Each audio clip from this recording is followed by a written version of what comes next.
I think one of my teachers must have said it to me. Ronsley, don't argue with an idiot because they always bring you down to their level and they beat you. We don't talk about when do we legalize autonomous vehicles. We actually talk about when do we ban human drivers because we're the most variable thing in the system. I'm scared of what it can do, but I'm not necessarily willing to change my ways of doing things or my thinking to affect this change. AI is not perfect. It'll never be perfect because it has human teachers. Ladies and gentlemen, welcome. Episode number 65 of my AI Love Affair. My name is Ronsley, and today is part 2 of my 2-part series with Neil Sahota. A great conversation that I needed to break it down into 2 parts. But today's conversation is all around the unintended consequences of the misuse of artificial intelligence. We talk about artificial empathy, the impact on healthcare, evolution of skills for the next generation, and there's some really cool takeaways that you're going to learn, the ethical considerations when it comes to artificial intelligence and some of the future skills that you can prepare yourself for when it comes to how much this world is changing with the adoption of AI. Come, let's learn. Hey, it's Ronsley. Welcome, you AI geek, to this podcast, My AI Love Affair. Consider this podcast your digital compass, guiding you through the labyrinth that is business growth using artificial intelligence. Running a business as a creative can sometimes be like trying to solve a Rubik's Cube blindfolded. But what if you had a secret tool that could align all the colors for you? That is AI. It's like a master key unlocking multiple doors. Thanks for being here. Let's learn.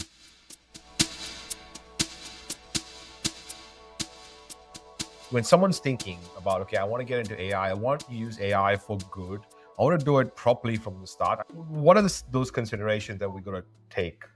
It's thinking about some of the other uses, which is hard for us, right? We don't normally think that way, but it's also trying to put ourselves in the shoes of other people. And that's, I think, where we struggle the most. That we're not just focused on the outcome. We think about good uses most of the time. Bad actors, unfortunately, can think about bad uses. But I apologize. This is a very disturbing, horrific example, Ronsley. But there was a few months ago that there was a guy in Canada. He was using some of this AI technology, especially around deepfake. He was taking images of real children off social media and creating child pornography out of it. Hmm. And it was just like, oh my God, wait a second, And he was caught, and luckily he says, like, yeah, I'm guilty, this kind of stuff. But I remember, my work with UNICEF, they're like, Neil, we've got like 100,000 pictures of children. Showing all these programs trying to help them.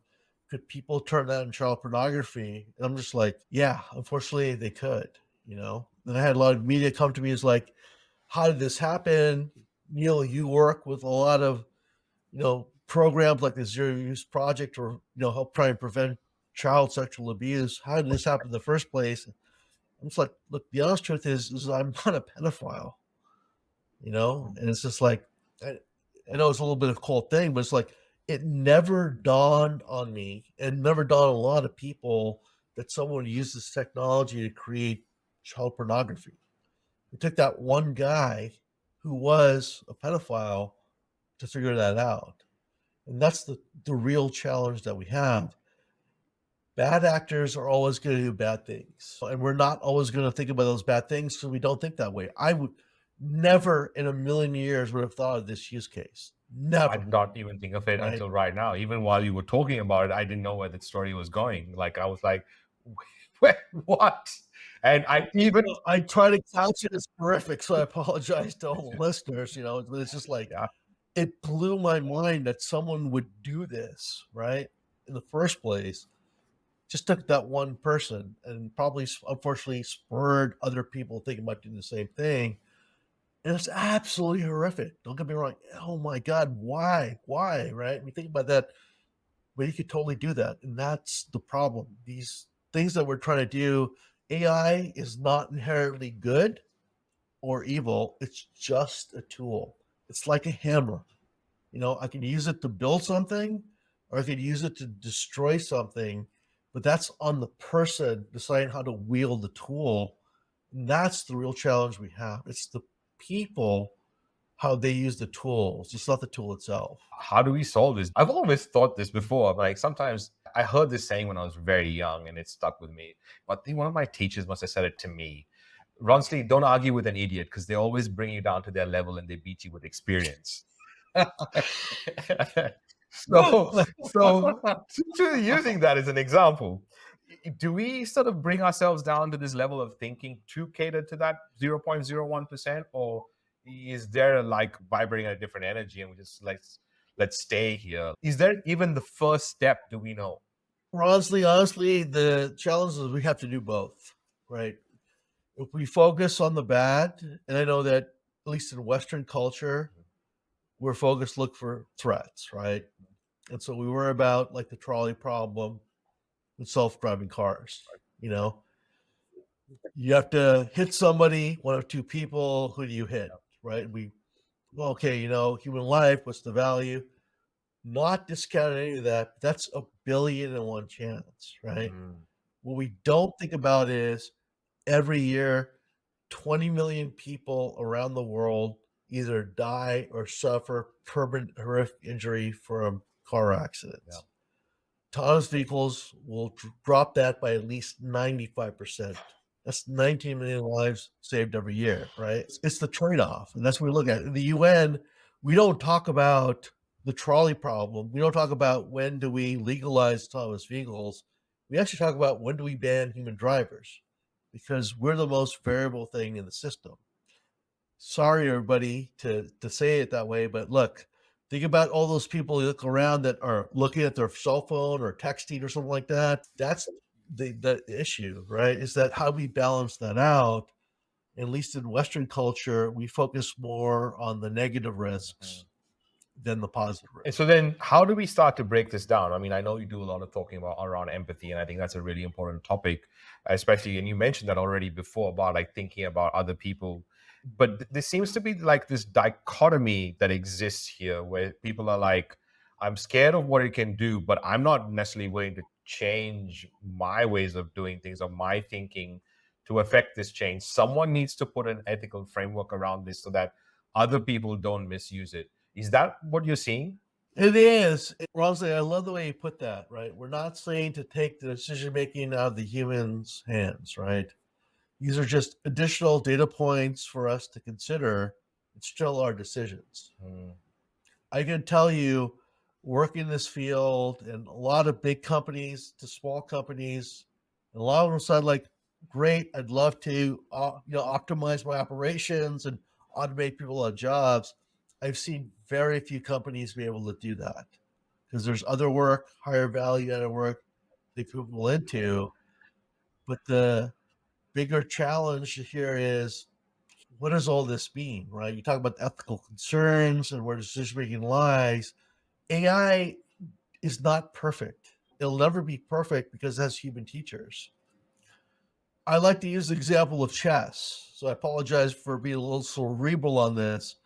But if you're a human chess player, right, your odds of being an AI chess player, 1 out of 1,000,000, right?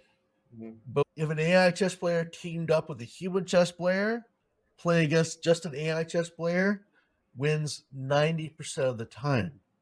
And so this is really about hybrid intelligence. It's about taking the stuff that people are good at. And there's a lot of things people are better at than machines, right? And augmenting that. So augmenting those human capabilities with machine abilities, the ability to process lots and lots of data points. That's what really creates synergy. That's what we call hybrid intelligence. That's really where the future of things lie. There's a reason I do this podcast. It blows my mind every time I talk to someone, and they just open me to a new perspective. You're talking about intelligence here, right? And you're talking about hybrid intelligence, which I think, let's define this, because when we think about intelligence, there's the data that is training this intelligence, right? And there's a lot of like wisdom that I think we need to recapture, especially from some of our ancestors, in the terms of like, so if I think about history is captured by the people that were in power, but what about all the other stories that need to be captured for this to be intelligent or differently intelligent? Or like how does that all play? Does that play into the equation at all? Look, it absolutely does. I'll use healthcare as an example, right? You have a medical emergency in the middle of the night, you rush off to the emergency room. Look, those doctors and nurses are doing the best they can. They got a bunch of cases, trying to triage. Things are moving a million miles a second, right? There was a scenario where, for HIPAA, I won't say too much. I had a cousin with a history of back problems, right? Sister called me up and said she's having some issues, this and that. So I went over, I helped her sister. We took her to the ER. Went over there and said, like, this is the thing. And she's complaining about all these things, pain moving her back. And the doctors are like, whoa, I think her disc's about to break, We did some quick x-rays, all that kind of stuff. X-ray results haven't come in yet. They're like, want to wheel her in for emergency surgery because of her disc. And they're literally rolling her into the surgery room. And she see this radiologist running after, like, stop. She doesn't have a disc issue. She has a kidney stone. It's her whole thing. And they're like, what? And he's showing them, right? And it's like, because of her back injury, and we all knew that, we all focused that she's got some back issue. So we ignored other symptoms or lack of symptoms, like the thirst, that kind of stuff that would have showed that she had a kidney stone. I'm not trying to rank doctors or nurses. Again, you're working really fast, especially in our situation. But it's a great example of where we've built AI tools now that in the ER, they're not just, trying to help the doctors understand what's going on. They might be prompting questions, kind of stuff, but they're looking for symptoms the patient's showing. Those symptoms the patient is not showing, to kind of triage the top 5 things that might be going on. So a lot of people, and I'm sorry if I freak you out with this, U.S. medical system, we have a 1 out of 5 chance of being misdiagnosed. 1 out of 5, 20%. Look, we're human. Emergency situations, make allowances for that. But just having some AI tools to provide some more data points to help doctors and nurses make a little bit more, informed decision, it's huge, because we've seen the doctors that use these tools, misdiagnosis rate drops to 1 out of 100,000. That's a huge difference as well, right? That's a massive difference. And it's just about augmenting the intelligence, to your point. It's not about replacing the intelligence. And that right there is how a lot of us, especially the entrepreneur that is just kind of gotten out on their own and going, well, I've done all this stuff in my life and now I want to actually do it for myself rather than for another company. But then you don't know how to do delivery, don't know how to do attracting, don't know how to do marketing and converting and sales and recruitment and all the other stuff, like accounts, paying your bills. There's so many moving parts, but artificial intelligence can do that for us now in a lot of ways. Could you give us some idea what that looks like? Maybe, especially, like, I think one of the, just connecting the dots about, when you think about other people, think about empathy and empathizing and role playing with your potential client. Maybe what are some of the things that you're seeing? You must see a lot of different use cases, don't you? There's a whole area in AI called artificial empathy. So where the AI can actually help analyze and break down and understand a client, customer, and do a better job of engagement. And a lot of people, to be honest, are a little uncomfortable that this is done. And some people are incredulous can be done, but it's based on psychology, behavioral science, neurolinguistic, all these things. But we've actually seen this, that the AI can ask questions and people are more honest with it. We've seen that when they're interacting with the AI, they're not just willing to share things they probably would not share with a human, because the AI is not worried about being judged, but the AI has a laser focus on the person. So it's listening to what you say, it's listening to the word choice, the inflection of your voice, your body language. Look, a human being, if you lie, there's 2,000 points on your face alone that reveal the lie. The best human can watch 7 to 12 of those in real time. The AI can see all 2,000, and so it picks up. And as a result, the AI is not thinking about, when you're talking to the AI, it's not thinking about like, I wonder what the kids are up to, or what should I do for dinner, or what should I say back to this person. It's just listening and processing, and then responding. And that's really the power of artificial empathy. I love what you're putting down, because there's so much, and I can go on for a long time, but I want to land this plane and I want to make this useful. When you think about the next generation, or your kids or our kids, because when we were growing up, we were told in different parts of the world to be doctor, lawyer, accountant, engineer. If you kind of in those fields and you've got your profession sorted out. And what does it look like for the next generation? Like for parents listening, especially, what is the focus? Like, what are we supposed to teach our kids? Because it's also really interesting that we spoke about education in here as well, about education and training being the most impacted. Because, when we think about human beings, we got to a point right now where they have to be educated for at least 12 years to function on this planet. Like, is that still going to be the case, or are we going to get better at that and being more human as opposed to more doing human? Well, that's a great question, Ronsley, and I think that hasn't changed, but I think the focus has changed. Basic things like teaching somebody the Dewey Decimal System to find a library book, DOA, totally DOA, right? You're going to look it up online, get an ebook, right? So when it comes to things like research, answering questions, frequently asked questions, kind of stuff, that's going to be all AI. Things that are very automated kind of stuff, repetitive, that's all AI. You get a traffic ticket, it's already happening in Estonia, you're in front of an AI robot judge. Where the future lies and where skills are needed, where parents should think about it, where kids and students should think about looking at, is around 5 skills. It's about problem solving. It's about the essential skills: communication, negotiation, facilitation. It's about creative thinking. It's about understanding the capabilities of these technologies. So you don't need to know how to build a hammer, but how to use the hammer, and a domain to apply it in, whether that's healthcare, finance, marketing, HR, that kind of stuff. That's where things really lie. So if you're trying to do that low-level thing, like I'm just a claims adjuster, I see 1,000 claims a week, I look at them, process them. Now, that's going to be done by AI. But going out and trying to figure out like those weird one-off cases, or, hey, here's a claim, but this guy was racing to get his spouse to the hospital to deliver a baby, and, there was an accident or something like that. That's the stuff where humans are going to be focused on. It's going to be the first of a kind, the creative thinking, the things that we're better than machines are, or the things we can't teach AI. That's where the value is going to lie. Ladies and gentlemen, Neil Sahota, SAHOTA.com.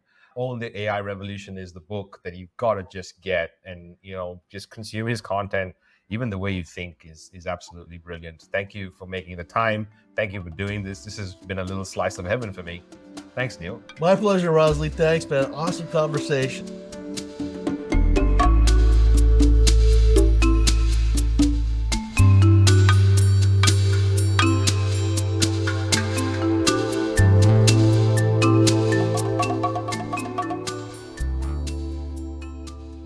Hey, AI Geek. Thanks for listening. Your job doesn't stop here. I want you to lend your voice to the conversation. So you can join those conversations, discussions, new trainings, new recordings, and the rest of the AI Geeks by going to aigeeks.co/Discord. Also, share this podcast with a friend, another potential AI Geek. Until then, much love.